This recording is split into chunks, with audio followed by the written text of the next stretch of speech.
A year after its celebrated short squeeze saga, dismal results from meme stock darling Gamestop couldn't keep its shares down Friday after initially plunging almost 9% in early trading.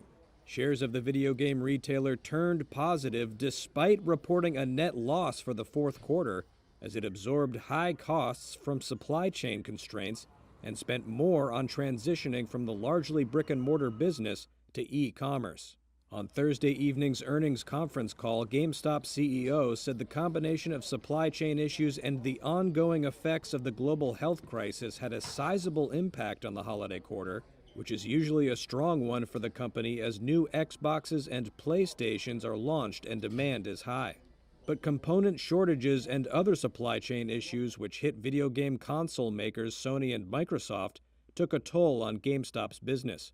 While net sales did rise by 6%, Wedbush securities analyst Michael Pachter highlighted that the company's gross profit fell almost 16% due to what he called exceptionally poor gross margins. Wedbush then cut its share price target for GameStop.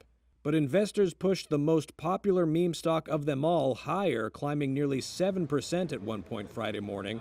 GameStop also said it intends to launch its marketplace for non-fungible tokens, or NFTs, by the end of the second quarter. U.S. stocks notched their best week for the market in more than a year on Friday, after some volatile trading following talks between U.S. President Joe Biden and Chinese President Xi Jinping about the conflict in Ukraine. All three major indexes finished higher, with the Dow up 0.8% and the S&P 500 up more than 1%, while recently battered tech stocks boosted the Nasdaq to close 2% higher. Robert Cantwell, a portfolio manager and founder of Up Holdings, said no big surprises out of the talks between the leaders of the world's two biggest economies put investors' minds at ease. Russia's steadily losing the war that it started. China today remains uncommitted in the conflict. That's probably the biggest news that came out this morning between Biden and Xi Jinping. And I'd say investors, for the most part, have been very positively surprised by how little Russia matters, how poorly the war is going, and how China remains independent. And I think today you've seen a lot of that action, and that's been driving a lot of the action you've seen in the stock market, frankly, for the last 72 hours.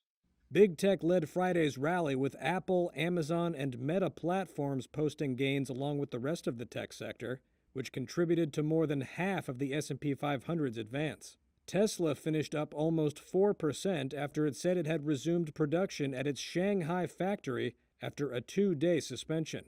But shares of FedEx fell nearly 4% after the delivery company posted weaker than expected quarterly earnings, saying its bottom line was hit by worker shortages.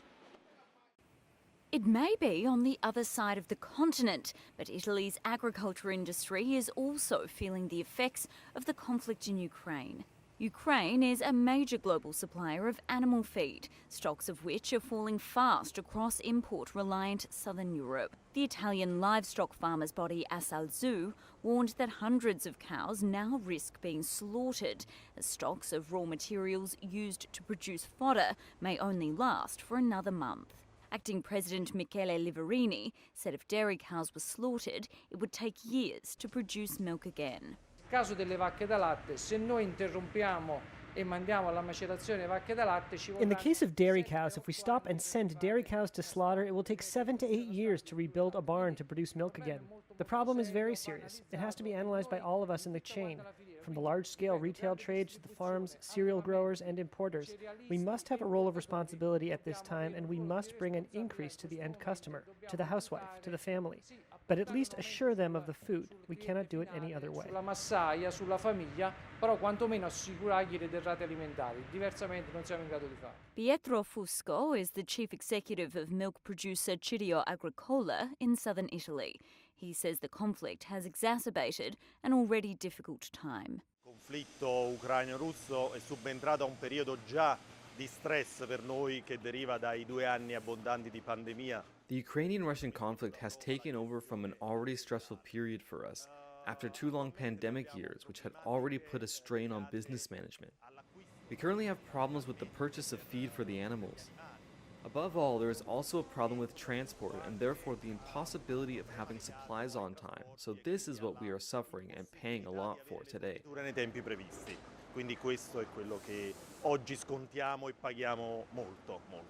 Italy has called for EU rules limiting state aid to the sector to be waived, while Spain has taken steps to allow emergency purchases of corn from Argentina and Brazil.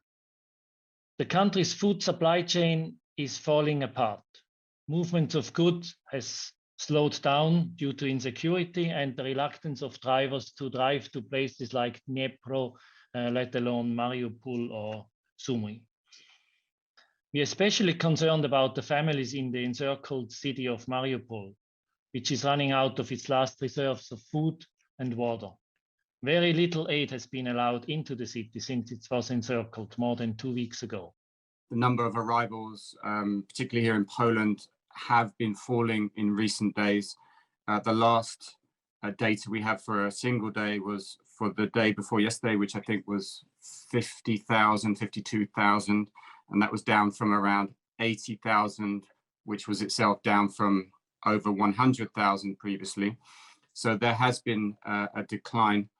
And what we've noticed with many of them is that they don't have a plan when they arrive.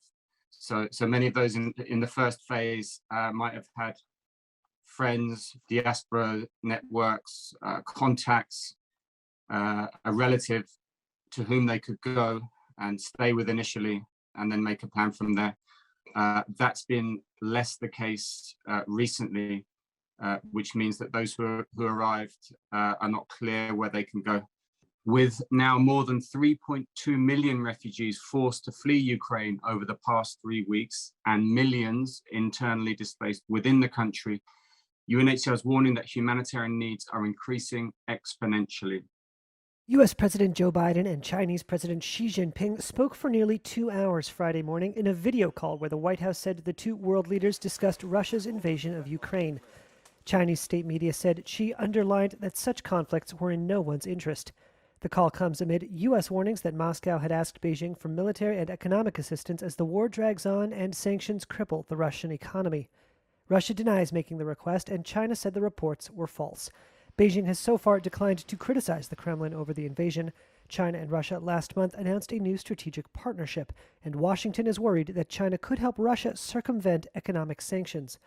But the fighting may have forced China into something of a balancing act. Well, what we have observed so far, it seems to be China's position has shifted from initial indifference, leaning towards more showing sympathy towards Ukraine without openly denouncing Moscow. Yu Jie is a senior research fellow focusing on China at London's Chatham House.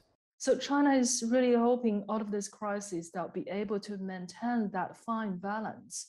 But however, the fine balance will be very difficult for Beijing to maintain anyway at the end of the day. That Beijing, because bogged down by the international pressure, that Beijing will have to show some stance and to show its capability as being a responsible power in this case. The fighting in Ukraine has added a new front to a U.S.-China relationship already at its lowest level in decades. Just before the phone call, China sailed an aircraft carrier through the sensitive Taiwan Strait, shadowed by a U.S. Navy destroyer.